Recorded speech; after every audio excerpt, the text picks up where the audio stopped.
push record. Mm-hmm. We're getting this down. Hi. Howdy do. There you are. Can you hear us okay? I certainly can. Cool. Terrific. How are you?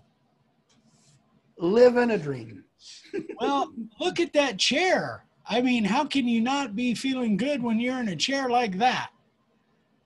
You ain't kidding. So, introduce yourself. Well, I'm just a little guy in West Virginia making signs and making people's dreams come true. You know, what more can you ask for? You know, my name's Duane. My company is called Plank You. And my wife came up with that. I loved it. So Yeah. We've been in business now 4 years.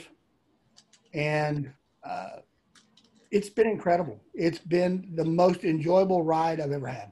Now, do you do this full time? This is all I do now. I actually quit a really good paying job to do this. Really? Yep. So when you say you started like 4 years ago, what does your business, what does that entail? What kind of stuff do you make and all of that? Well, I make signs. I make home decor. I make some furniture, picture frames. As a matter of fact, I can give you just an idea. If you see that guy right there. Yeah. Fork 2020. Put the fork in it. We're over it. Yeah, I like that. Done. Scroll saw, I assume. Yep, scroll saw. I am a scroller. Yep. I don't think I'm very good at it, but everybody else says I am, so I guess that's good. I'm only as good as the people say I am, so I'm terrific. So you've been running your own business, and now did you own a business prior to starting this 4 years ago, or were you an employee? Believe it or not, what's your background? I was in the automotive industry. Okay. My granddad owned a garage. It was a pure oil gas station at the time. He opened it in 1947. Wow. We lived down the road from him, so I spent my whole life there just enjoying being around family. And Yeah. I started as a mechanic, went up through the ranks. I then became an automotive instructor. And for the last 15 years, I've traveled the United States teaching guys to fix cars. No kidding. And when you say teaching, so were you going to like trade schools, or where were you going to do your teaching?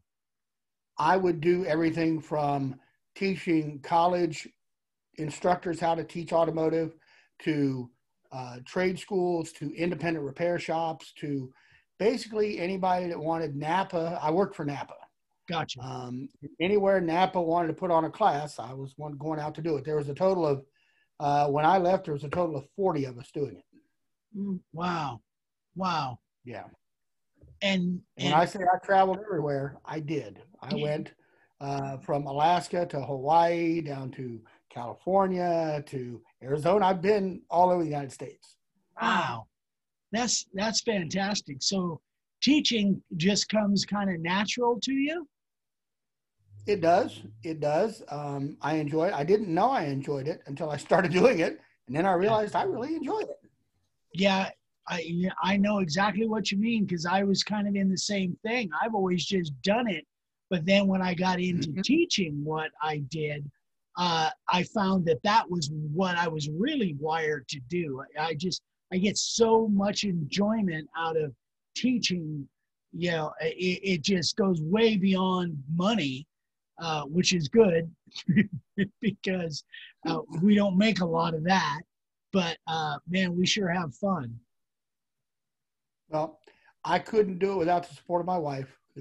Yep. We've been married a few years now, and she said I was miserable when I'd come home off the road, because I was on the road. I left on Sundays. I got back home sometime Friday night, and I'd leave again on Sunday. Oh, So I was wow. literally home a day, maybe a day and a half. Wow. And I was miserable. Mm. So I said, I just need to quit this and do something else. And she said, okay. And I've always loved woodworking. I started woodworking with my dad. We had a HO train layout, and he made it on a 4-foot by 8-foot sheet of plywood. Yeah. And then we just built it from there. And I wanted, buildings and rivers and all those neat things for it. Bridges. And he basically said, yeah, oh yeah, all of it. And he basically told me, no, we can't afford it. So if you want to do that stuff, we'll have to build it. Yeah. And that's how I started woodworking. Really? Very cool. So most of the woodworking that you started was miniatures then? Yes. Doing the miniature stuff, building little tiny buildings, little tiny cars and little bridges. And right. And the railroad crossings and all of that stuff. And yeah. Fascinating. No kidding. That's how you got into woodworking. That's how I started. We had a 2-car garage, and half of it was his wood shop, and that's what we did. Wow. Very cool. That's cool. And now your dad, from a career standpoint, was your dad a mechanic as well? You said you were at your grandpa's garage, but was your dad a mechanic also? No, he was a meat cutter. Oh. Okay. There you go. Yeah. Still working with your hands. Yes. But again, his passion was he loved building things. I mean, he built all kinds of stuff for the house. I don't think we bought furniture for years. Yeah. He just said, well, we need a couch. He built one. Wow.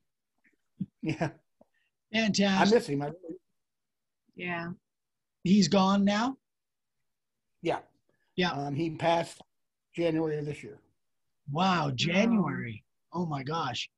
Yeah. That's got to be still really fresh. It is. Yeah. Yeah. So do you and your wife run your business together, or is she working outside the home other than the business? Yes. Okay. She is, and I say this with all the love in my heart, is God bless her, because she's putting up with me. Is she back there laughing at you? Yes, she is. Well, I thought come around the come in front of the camera there and say hi. I thought I heard somebody back there. Oh yeah. Is she gonna come up? There she is. There she is. Hi. Hi. I was outside painting. Whenever you guys started. What are you painting? Snowmen. Okay. Yeah, I've already started making. Yeah, I've been making Christmas gifts or decorations too. I feel like I'm about 3 months behind. Yeah, I don't know why. It's like 90 degrees out here. Painting, getting ready for Christmas just is weird. Oh, I mean, whenever you walk into the store before Halloween and you already see up the Christmas, it already puts you behind. Yeah. Well, the day after Christmas, we'll start seeing Valentine's stuff. So, or maybe the week before Christmas. I don't know, but yeah. Well, it's good to meet you. And what was your name? Too. It's Miranda. Miranda? Yeah. Well, I'm glad you decided to come in front of the camera. It's nice to meet you.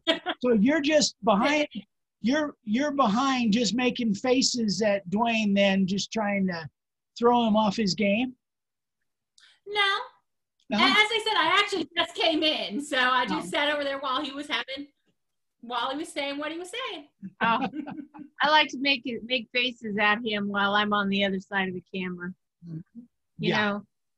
Anything she can do to kind of. That's not professional. You would never do something like that. No. Yeah. So tell us more about your business. Well, when I decided I was going to do this, it was actually you that helped me make that decision. So I'm going to make your head so it doesn't fit in the camera. I was just wandering through YouTube and I found you. Really? And one thing led to another, and I was really intrigued by what you did. The most important thing was everything you did was handmade. Yeah. Because in our world today, it's CNC or it's, or a Cricut or it's a laser or it's something else. And I have this argument all the time. People say, well, I make stuff with my CNC. I said, no, you don't. You design it with a CNC. The CNC machine makes it. Yeah. You don't make anything. You're just designing it. Well, I've lost all friends that way. and I kind of on both sides of that. I respect the CNC stuff because the things that CNC it does are pretty amazing. I mean, the technology and the things. Yeah. And then on the other side, I've actually had people say that I don't make them handmade because I use an electric tool and I'm not literally using a hammer. So it's all, it becomes kind of perspective, right? I mean, yes. The people that are using a chisel and a mallet, maybe somebody before that used just a rock and a screwdriver could say that they're cheating. So it kind of becomes a perspective. We all just use, I think that's what makes this so cool is everybody can just use whatever they can. But I definitely see your point as far as the computerized stuff and all of that. And I've had many of our guys start with freehand and graduate and get a CNC because they had production, because they started a business and they needed repeatability and high production and needed that in order to grow their business. And I absolutely understand that. I just, I've always been to the kind of the mindset that if you start with freehand and then you go to CNC after that, you can always go back because you'll never lose that skill. You can always go back and you can have the availability to add freehand stuff to the CNC. If it screws up or it makes a mistake, you might be able to fix that by hand if you have that skill to start with. See, I'm at that point right now. We had this discussion via email, and it was, I'm selling a lot. One sign I sell more of than anything else. Yeah, and it's just a chicken. It's cut, scroll sawed out, so it's cut out and painted, and it's got 3 eggs behind it. And then I carved the sign. It says butt nuggets served fresh daily. And that's a niche that you found that you're selling a lot of them. Yeah, it's the biggest sign sales I have. Well, wow. Hey. So how are you going about marketing? I mean, tell me what you're doing from a marketing standpoint. How are you getting your name out there? Oh, your wife is laughing back there. Oh, because she's the marketer. No, I'm not. We're fumbling along that one.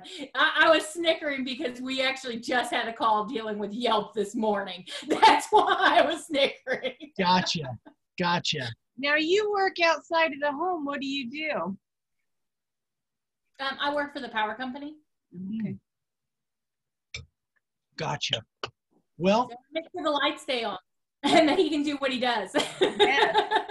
That's helpful. That's good. So the sky's the limit. I mean, I literally keep the lights on for us. literally working for the power company. Yeah. So, that, are you selling most of your stuff like through Facebook Marketplace or Etsy or, eBay or what? Nope. I Facebook and I do not get along. Okay. I have tried several times to hang on just 1 second. Okay. Echo, cancel. Oh. Okay. I have a reminder set up on Echo, so she's going to go shut it off or unplug it. That sounds like Siri. Yeah. No, it's Echo. Alexa, Siri, they're all the same. Yeah. Siri. I know Alexa. I've got an Alexa sitting at my desk. I don't. She just. Yeah, she heard her name. So. She just woke up. Yeah. See? No, Facebook, we've tried to get on Facebook Marketplace probably for 3 or 4 months. Okay. And they keep asking us for paperwork. We send them the paperwork. Then they say we need to send us more paperwork. But we can never talk to anybody to get anything resolved. It just keeps going in the vicious circle. So we just stop trying. What kind of paperwork? I didn't realize that was necessary. Yep. They want a business license. The business license, a bank statement. A bank statement. To be on Facebook Marketplace? Yes. Yeah. Really? To be able to put my business on Facebook as Plank You, I have to have all that stuff.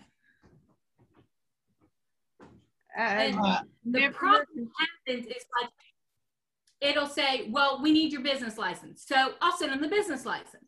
Then they'll be like, well, we need a bank statement or something else. I can't remember what the other thing was. That has your name on it. And it's like, okay, fine, here you go.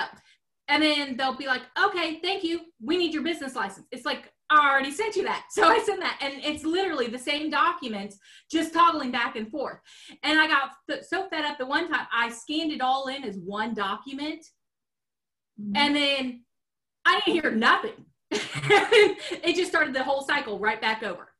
Wow. See, I mean, I've been emailed with them and physically sent them all the documents, you know, our business license, our city for the state, for then, you know, our setup documents for the company, our IRS state, you know, that has our federal tax ID number. I mean, I went through and sent all of it to them, you know. Wow. I mean, like if I was applying for a loan, you know, I mean, so much documentation. Right. And kicked it right. And then they're like, it just starts that whole cycle right back up, because whenever they get like all of it, they like get silent for a while. And then whenever I make a comment, it's like, oh, well, we just need this one document. And then it starts it all over again. Yep. So we just gave that. Now, yeah. I've never heard that before. I never have either. I think, you know, do you think that, and I'm just throwing this out there, do you think that you triggered that by saying that you wanted to get your business on there rather than just throwing something up for sale as a person? Like if you see, I can do that. Yeah, that's not a problem. Right. But I think when the business thing came up. Yeah. Yeah. And I back in the 70s when we started business, we literally just rented a place, started making stuff. We didn't worry about a business license or none of that stuff. I know you physically can't get away with that these days, but our philosophy has always been, don't do it until you're forced into it when it comes to telling the government what you're doing. You know, but you know, we've always paid our taxes, so we claim our income. It's never been an issue with that. That's never been a problem. But it's like, you know, the government knows enough about us already. I don't want to volunteer any new information. That's always been kind of that's always been kind of our philosophy. So, as far as I'm concerned, I pay my taxes. The IRS knows what my income is, but other than that, it's nobody else's business. Yeah. You know, so, but that's just me. I look at it like being married. You know, when I come in the door, the wife says, "What did you do?" And the first question I ask is, "Well, what did you hear?" He doesn't. I'm not admitting to anything I didn't know about yet. That's right. You know, How long have you guys been married? Not nearly long enough. Oh, I wished I'd have met her a long time ago. Good answer. Very good answer. But that didn't answer me. 4 years. 4 wonderful years. Oh, fantastic. Newlyweds. You guys are still newlyweds. Yeah. Awesome. She still has that new bride smell. Yeah. Yeah, we're going on 40. 40, something like that. 30. Well, we're not that far behind you. Yeah. June will be 40 years. Yeah. Yeah, we met in the crib. Our cribs were next to each other. Close. So, you know, you how are you generating sales then? I mean, obviously Facebook not doing it. I'm going to eat my popcorn. I did something everybody told me not to do. Okay. There's a group here called Valley Woodworkers of West Virginia. Because I don't know if I mentioned this before, but I live in West Virginia. No, you didn't. I knew that, but there's a woodworking here. And they're great people. They're just stupendous woodworkers. They're just wonderful people to be around. Yeah. And when I became a member, I started asking questions because most of the folks do it as a hobby or just for fun. And there are several of them that do it as a business. And, you know, they told me I needed to go down to this place and talk to these people and this place and talk to those people and really ramp some things up. There's a rest area in Beckley, West Virginia. It's called the TAMRAC. And if you're ever out this way, you need to stop by it. It's right on was it 64, yeah. In Beckley. But they have some of the most beautiful woodworking artists there that display their stuff. And TAMRAC literally buys it from them and sells it in the TAMRAC. That's what they do. All artisans. It's all artisans. It's just beautiful stuff. Really? So they buy it from them and then mark it up whatever percentage they need and then resell it. Correct. Fantastic. Cool. Wow. But they have to be from West Virginia. Right. Gotcha. So it's a West Virginia promotion for artisans here. The downside is you have to be juried in. So you have to take whatever you think would be the best thing that you do, take it to a panel of people, and they judge whether or not it's of the correct quality. And then they'll tell you, well, here's what we'll pay you. Okay. And by the way, we need 500 of them. Oh, right. So yeah. Gotcha. All right. So are you telling me that you did that? No. No. Okay. Everybody told me to do that. And I said, look, first of all, I don't know that I have what it takes to be a part of that TAMRAC because I've seen the stuff in there. Yeah. So it's all like it's, you know, fine furniture, custom turnings and bowl making and, you know, really,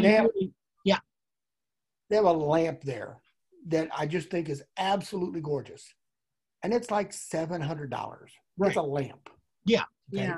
But I'm okay with that. That's fine. Yeah. What scares me is that they say yes, and then I can't make the quantity. I was going to say, yeah, keeping up with it might be tough. Right. Yeah. Right. But then I can't do all the other stuff that I do. And I really like doing all my other stuff. Yeah. Right. Yeah. Because the last thing you want is for it to become another job. Exactly. You know? Yeah. Yep. So I'm with you because we've been in that position many, many times.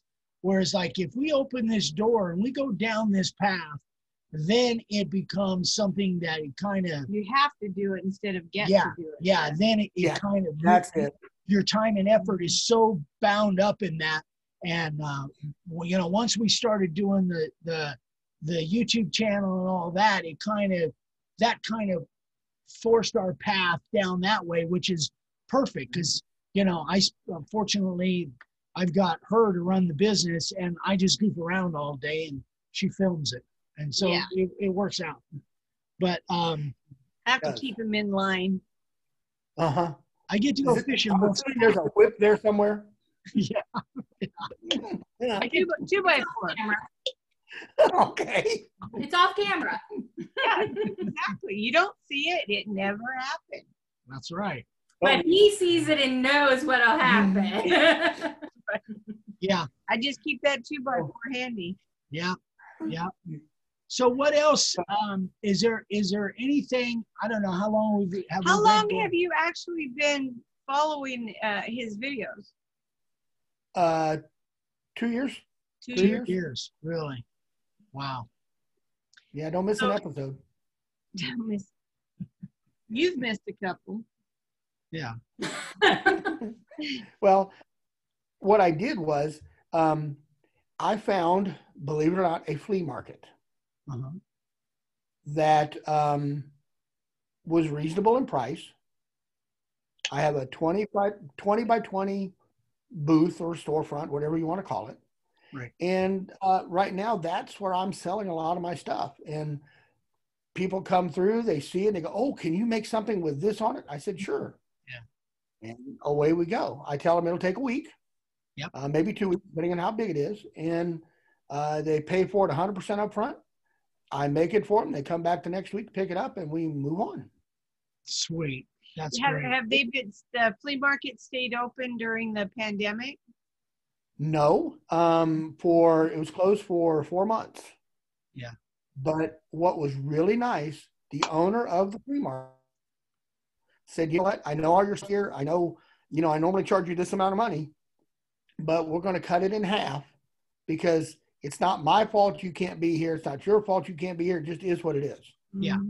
So Right. the guy is just stellar. I mean, he could have charged us full price and said, "Well, I don't care. This is what it is." Yeah. Right. So he's been great. And That's good. the best part about it is my booth is big enough. I actually do scroll saw work while I'm there. Oh, Yeah, on site. On site. Keeping Yeah. the machines going is what draws people in. So You ain't kidding. so Yeah. The people router's just too loud to do the carving there. So Yeah. it's kind to the neighbors by doing the scrolling there. gotcha. But it's funny because like when we went to, Ryan did a thing up there in California, and when the people, because he was kind of next to somebody, and then on the other side, I can't remember, there was somebody, but it wasn't too close. But when the people hear his router and then they come over, then they're going to this one, they're going to that one, and so Yeah. Nobody ever complained. But if you can get by with doing it with a scroll saw, I didn't have that option. I never had that option when I Sure. did it on site. If you can get by with that and that makes enough noise to draw a crowd, so your booth then is a permanent booth, and is that, so do you go there just on the weekends or how? It's Friday, Saturday, and Sunday. Gotcha. And then the rest of the week I spend making stuff in my wood shop. Yep, gotcha. And how far away do you have to travel? How far away from that place is the flea market from your place? Yeah, I'm about 25, 30 miles away. Oh, that's not bad. Wow. That sounds like that's a great setup. So It works for me. how many I don't know if it works for everybody. How many people do you think that place draws on a typical weekend? Gosh, I wouldn't have any clue. It depends on the weekend. Like last weekend, Yeah. you could have run a bowling ball through all 4 hallways and not hit a soul. Gotcha. Yeah. But there have been weekends where you can't move. And they're basically storage lockers that have been converted into a flea market. Oh, okay. okay. Yeah, I was trying I've to got a big picture. garage door. I can raise it up and people can see me from the parking lot scrolling. Oh, Gotcha. very cool. Gotcha. Yeah, So how many spaces do you think are within the flea market itself? How many spaces? There is over 200 spaces. Wow. That's pretty good size. Yeah, it's a good sized storage lot. Wow. Fantastic. They've got a pavilion that they set up. It works really well in the spring, summer, and fall that people can just come in, set up for the day. It's underneath a covered roof. They've got tables that you can rent, and you can just set up, sell there, and then leave that night. Or you can have a booth inside, and you're there full time. So your booth literally is everything's there. You just have to close the door, lock it up, and you go. And then you just bring weekly what you need, the stuff that you make during the week, you bring it in, but all of your equipment, everything is pretty much there then. Yes. Yeah. My scroll saw, my computer, my design stuff, it's all right there. Yep. My everything's ready to go. I just walk in, turn the lights on, and start doing whatever I need to do for that week. That's fantastic. Sounds like someplace I would want to shop. Yeah, that was much like my operation up in Oatman, but I was going up there 5-6 days a week sometimes. Yep. But I saw that and I was amazed. I just loved it. That was just a cool thing. And I really, really, really wanted to do that. That was what I wanted to do before I decided to do this, just because I didn't have the money. I didn't have the trailer. I didn't have anything to do and really didn't know what to do. Yeah. Right. So this worked for me.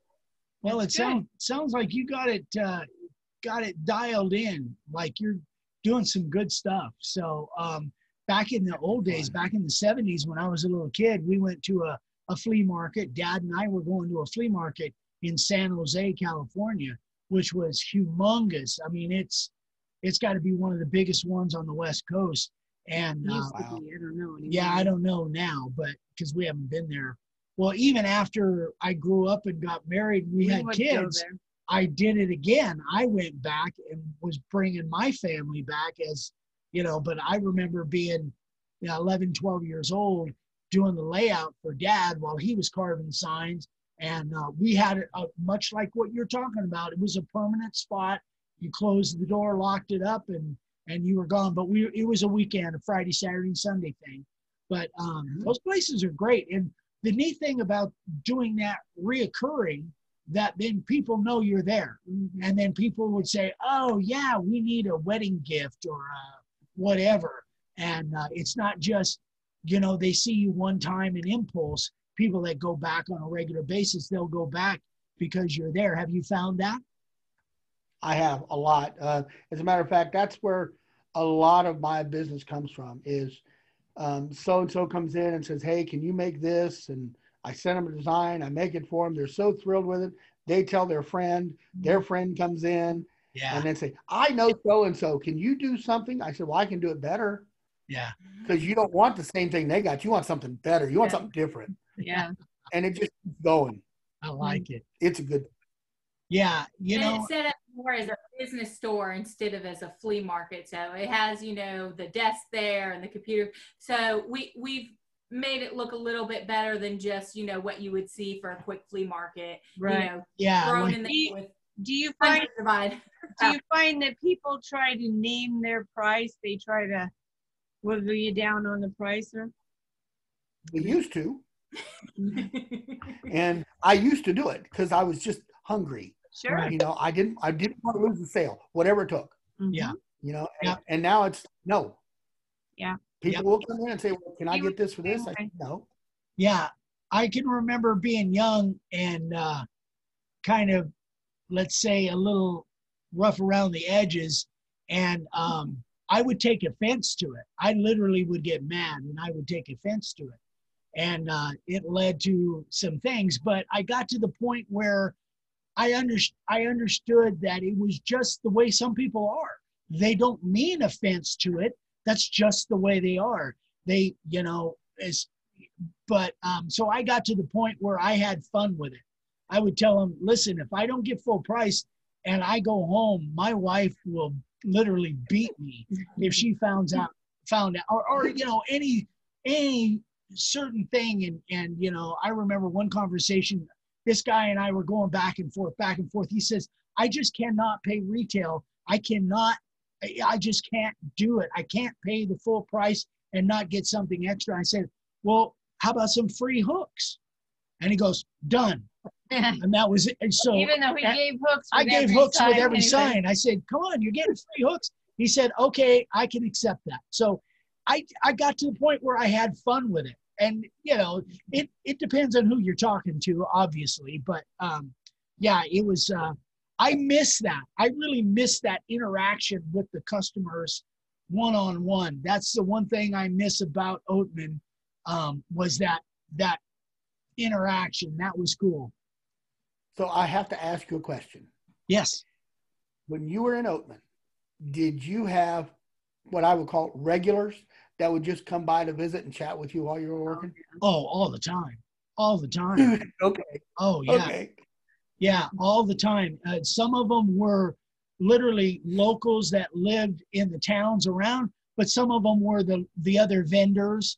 There was a kettle corn gal across the way, and it was like a family up there. Everybody, for the most part. But there was also people that kind of eccentric people that didn't have anything else going on the weekends. So they'd come up and just stop by the booth and chat with me while I'm doing my thing. So yeah, that was normal. Yeah. I made a sign for my business, and I was going to carve it. And then I said, no, I need to be unique. So I scroll saw a lighted box. Okay. Said, Plank You Custom Signs for Woodworking. And I put in it those LEDs that flash and do all that kind of stuff. And I put it out for them. And I get more comments, and people want to know, can I build them one of them? I said, sure, I can build you whatever you want.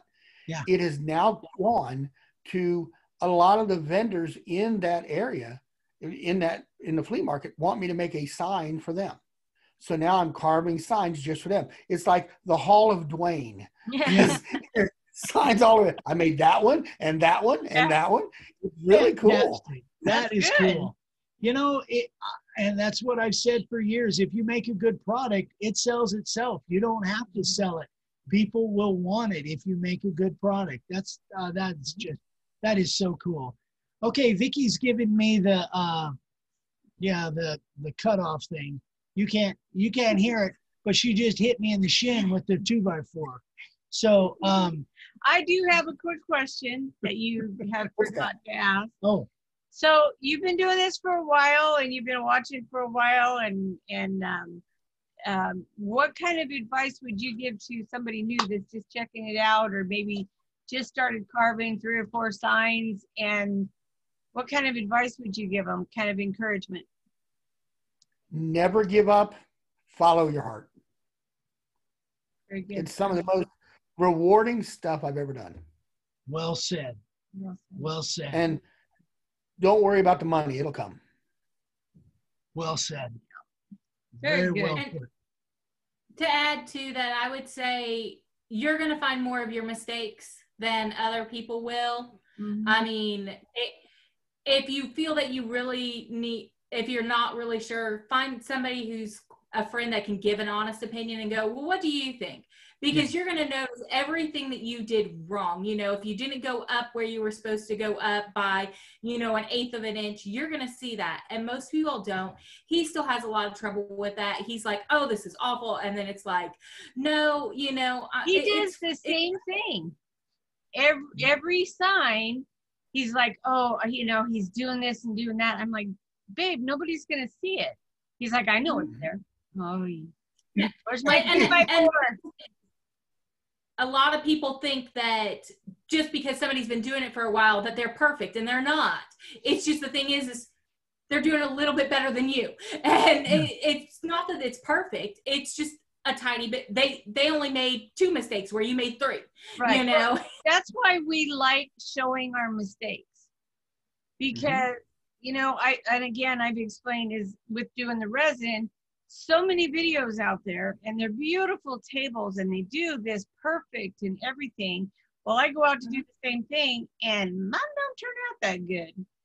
So how do I fix it? You know, all my fixes we've worked out together, and that's how we've learned how to fix everything that we've done. And that's why it was important for me to show that on the making of my table, and with him in his sign carving. Because you don't carve a perfect sign, you know. He doesn't carve a perfect sign. He screws them up all the time. But he okay. Wow. There's your moral support. It's out there now. No, that's not. I mean, he makes mistakes all the time, but he shows how to fix it. He knows how, and that's what he shares. So. I know. I think the 2x4 just went the other way.